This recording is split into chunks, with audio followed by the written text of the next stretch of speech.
to see the full intro because I'm constantly posting into all the groups, and I have a lot of fence groups that I am a part of that I share this podcast into, but one of them is a fencing group and the sword fighting. And they actually let it through every time because now it's like a funny joke we all have. So, everyone, it is Tuesday, July. Yes, I said it. July 7th. It is 5:30 p.m. Central Time, the correct time zone. We are now in a war with Fence Podcast, who believes that, I don't know, that Pacific time zone means something. It does not. We have Lisa, the one and only, my ride or die. Susan, that's me.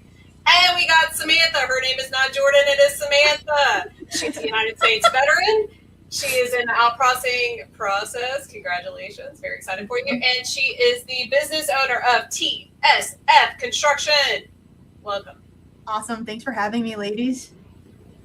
Welcome. Thanks for coming on the show. Yeah. Well, what does TSF stand for? Yeah. You were waiting for that one. I haven't. So my husband and I started the Savage Farm LLC about 2 years ago. Oh, so that explains it. I'm like this Savage I was going to say, wondered. That is weird. I love it. No, I wondered where that email came from. I'm like, that's so. What is this? What is the Savage Farm?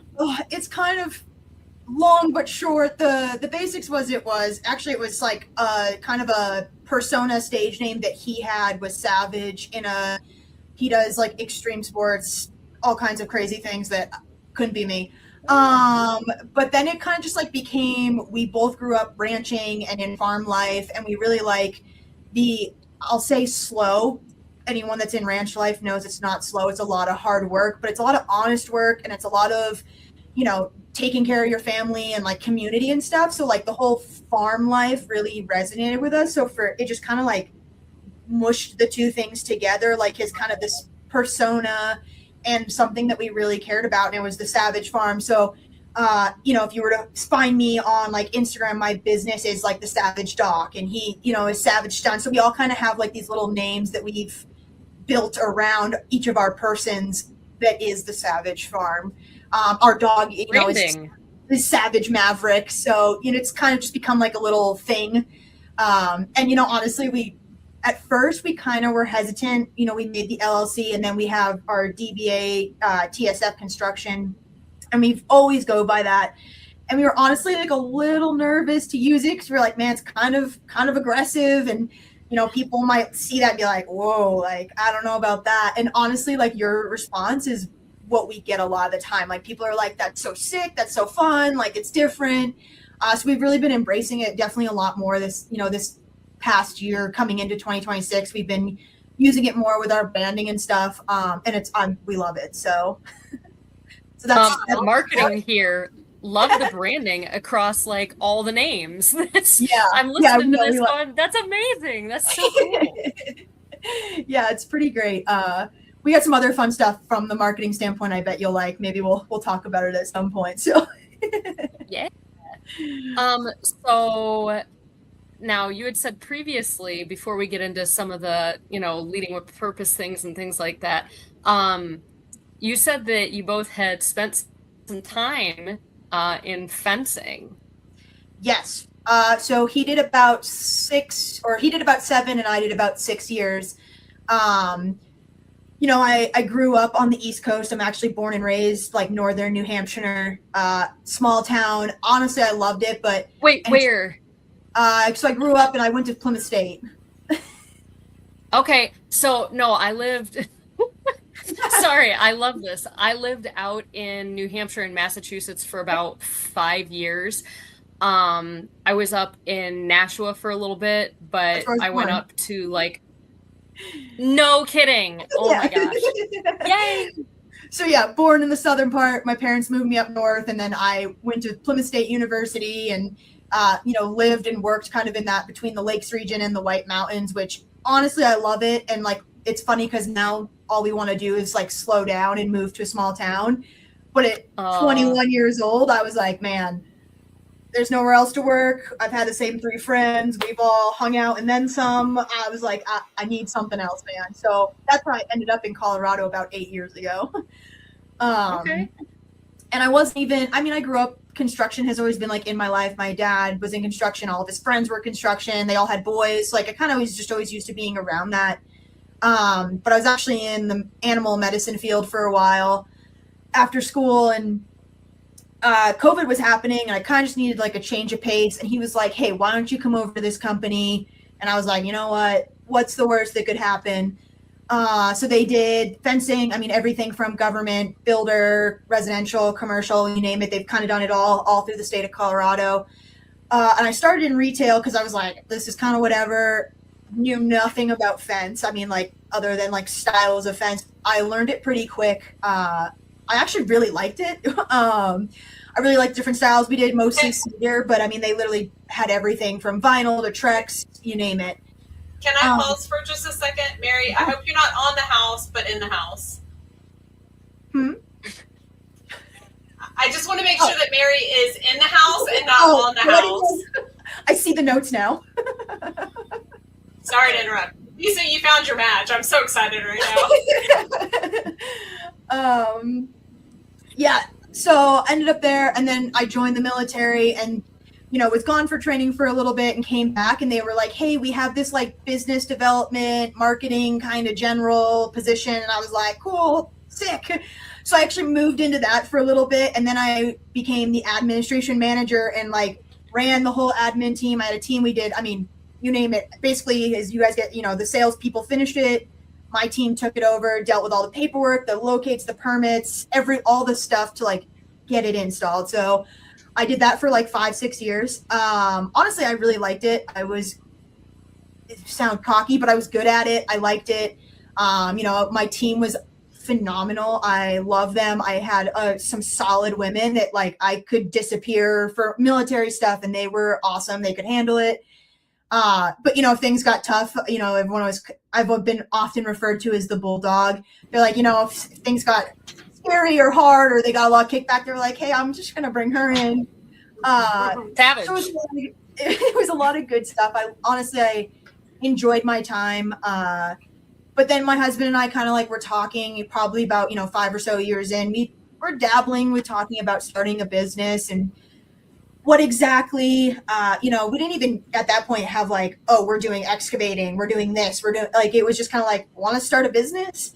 And we like kind of dabbled with the idea, and then we came up with our LLC, the Savage Farm, before literally anything. I think we actually had a potential for like a demo company, like junk removal demo at one point. And then, he actually got pretty seriously hurt on dirt bikes, was really laid up for a while for probably about 5-6 months, like completely couch bedridden. And I think it was at that time he, after some of the surgeries and chilling and stuff, had a lot of free time. And it was just kind of like, at that point we were like, so we're doing it. And we literally like went through all the paperwork, paid for all the, things you need for the state and this and that, and our, EIN and whatnot, got our DBA going, got our website going, and jumped to it. And like literally the week he was allowed to be walking on his feet, I think we started our first job. Wow. Wow. What was your biggest fear of launching in the whole process? Because I mean, y'all just sprung forward and went for it, but I mean, you had to have fears. It's normal. It's natural.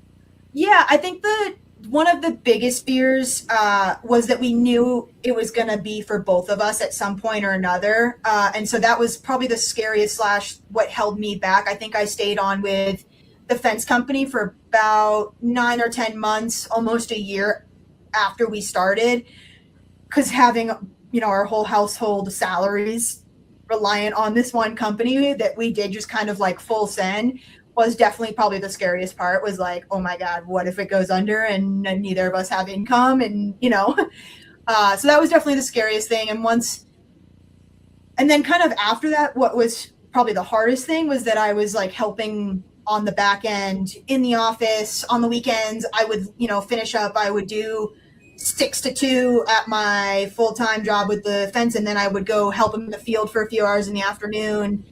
So there was like, then that became the hardest thing of like just trying to juggle our time, our schedules, things like that. And it got to the point where we were like, okay, like I'm needed in the field full time, so we're just gonna have to send it. And honestly, like it's been great. I mean, obviously we figured it out.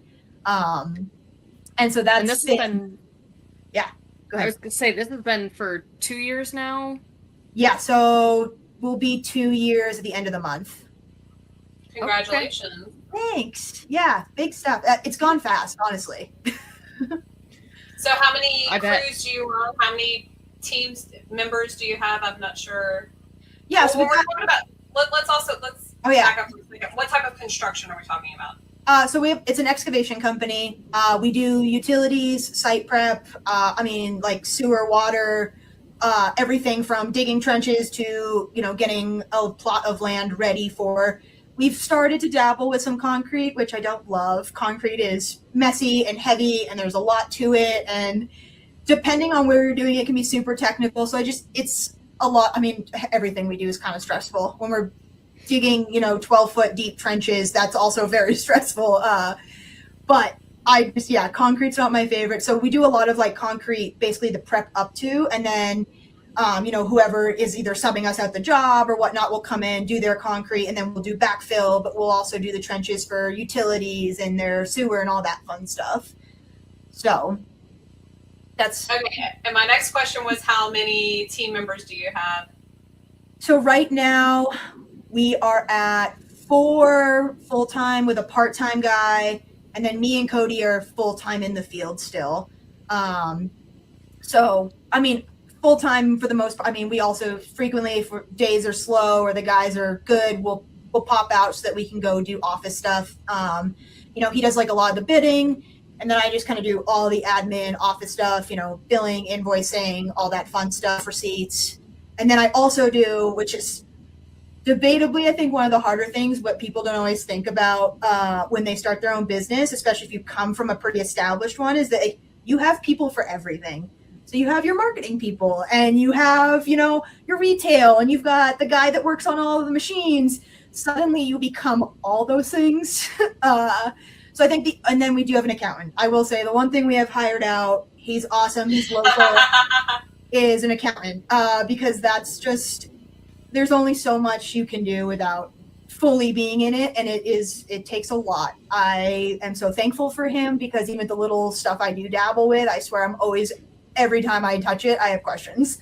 I'm like, wait, but how is this different? We do this every week and it's somehow different. And so so we've got, that's like I said, 4.5 in the field, plus us, our accountant, and then everything else we do. So all the marketing and business development and all that fun stuff is me, which is fun. I've dabbled with it a little bit. So it's just, I think, interesting to have to learn it for even something as simple from fence to excavating and dirt work. And it's a very, it's similar, it's still construction, it's still blue collar, but it's very different. And a lot of the people were, other people we're dealing with are in kind of different parts of the world. I feel like fence, we dealt with more like Southern and like Midwest, and everyone we talk to in excavating is like more Northern. And I don't know, it's funny how it's shifted, I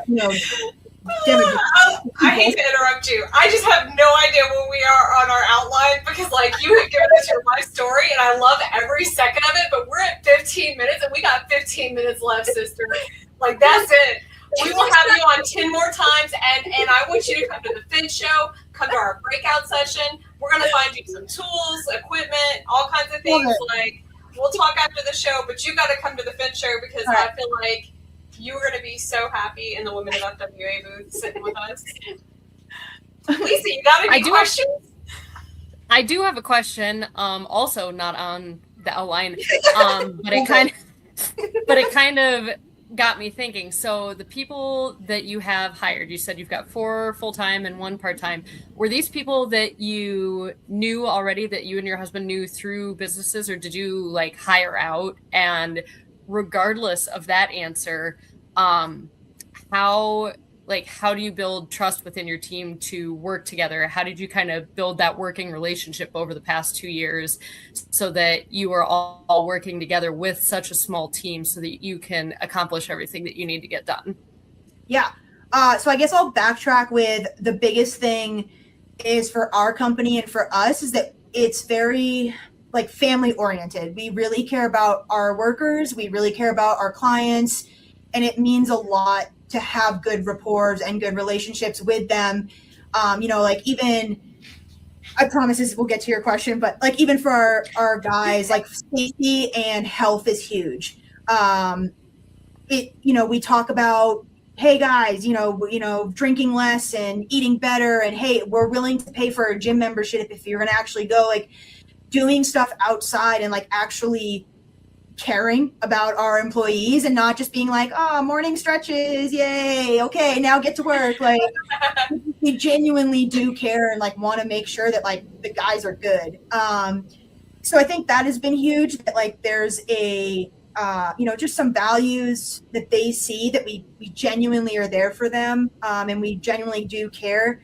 Yes, there's a fine line of that family aspect. Like I say that my father-in-law works for us, so it is very family too. But it is very much a making sure that there is respect and, the boundaries and stuff that come with being a business owner and whatnot, but genuinely knowing that they're cared for. I think that's huge. And for us with our employees, our customers, do it. I love seeing other female entrepreneurs out there. I love seeing females in blue collar jobs. Like when I'm out in the job sites, because I frequently are, like we have these stickers to go back to so we have T-Bone. We have this little bull that we've made our mascot, and we've made all kinds of stickers with him. We're going to do some like shirts and apparel and stuff. So we have T-Bone riding equipment, and it has like our logo and stuff on it. It's like whenever I see females, I'm always like giving them our stickers. And, it's funny because Cody's like, hey, like, we're running out of stickers, or hey, we ran out today. And I'm like, yeah, I gave it to her and her over there. Like, I love it. I get so pumped. They probably think I'm some crazy person because I'll be like running down through the job site. And I'm like, oh my God, I'm so glad you're here. We're like, are we even doing the same? Like, who are you? So I love it. I love seeing females out there, especially when they're all, super supportive of us being out there. Cause it is, in the fence, we did have one female out in the field at one point. Most of ours were in kind of the more standard office jobs. Obviously now, like, it's interesting to see the dynamic of a female. There's definitely some people that love it, some generations and such that are all about it, and there's definitely some that I'm not their favorite person out there, but honestly it just makes me work harder because I'm like, man, we're doing the same thing and I'm making the same money you are, and guess what, like I'm still here. So I love when they're out there, but I also love being able to prove those guys wrong. So I would love more females. I'm all about it. And as stressful and as hard as owning your own business is, I think it's worth it. It's so worth it when you have the good days, when you have the wins. It is. It's worth it. So as long as you have the drive, I'd say do it. Do it up. Yes. Lisa, I think it's time for a rapid fire already. Oh my goodness, already? Okay. I like this one. I'm going to switch it up and start with a different one. Give me an app that you use every day. I have this little app. It's called Finch. I don't know if you guys have heard about it. It's yay, you know what it is. I do. So it's like it's gonna sound really cheesy for a second, but I named it my little Finch bird. I named him Rui after my late soul dog who was that I lost about 2 years ago. So I named him Rui, and it was kind of just like a thing for me to I don't know, talk to Rui every day. That's gonna again sound so cheesy. Oh, I love it because I'm the kind of person, I love to-do lists, I love schedules, I love routine. So I love being able to go in and click my little I made my bed, check. So yeah, that is my everyday love my Streak app. Streak. Oh my gosh, there have been apps that I've had to delete. There was one time I had what was it, Time Hop, and it was my biggest flex. I had a streak with myself because I had checked that thing literally for 7 years. I had not missed a day. And then I missed one day and I was like, I have to delete the app now. It's gone. You're like, and we're done with this. It's over. Yep. Oh, that's Okay, coffee or energy drink? Ooh, I'm a coffee in the morning. I love my espresso. But if it's by 9 a.m., I need my blue Red Bull. Beautiful. One leadership habit that has made a difference for you. I think open transparency. I think the kind of wrapping back to what I said, like even just telling the guys what the schedule looks like for the week gives them some guidance and some focus for the week and what to look forward to. Like I know we work closely with another company, and I know one of their guys' biggest gripes is they were like, I show up and that's when I figure out what we're doing for the day. So that is something again, like I said, I like my schedules, I like routine, I like that kind of stuff. So for me, when I did that while in management, it worked well. And so we've for sure carried that out and kind of kept that, again, transparency and consistency with the guys. And I think that's huge. Okay, so my next question for you is going to be really hard. Oh boy. Because you can only say one word to describe TSF construction. One word. Badass. I like that. I was going to say savage. I thought for sure you were. I thought it was like to be a little more creative than that.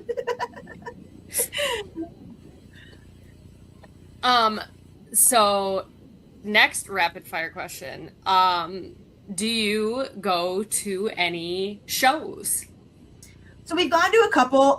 This spring went to Con Expo in Vegas for the first time, and that was awesome. It was a lot, honestly. We were hesitant to go, and then when it got closed, we had jobs because we had no snow in Colorado, so we were bumping here, and we're super hesitant to go, and we ended up going, and honestly, like, the connections and the networking that we did was amazing, and I don't regret it at all. So we look forward to going back to that in 3 years. So, and then we've done, the only other kind of show stuff we've done is like John Deere has put on like demo days and some things like that. So we've traveled to like Illinois and whatnot for some of those things.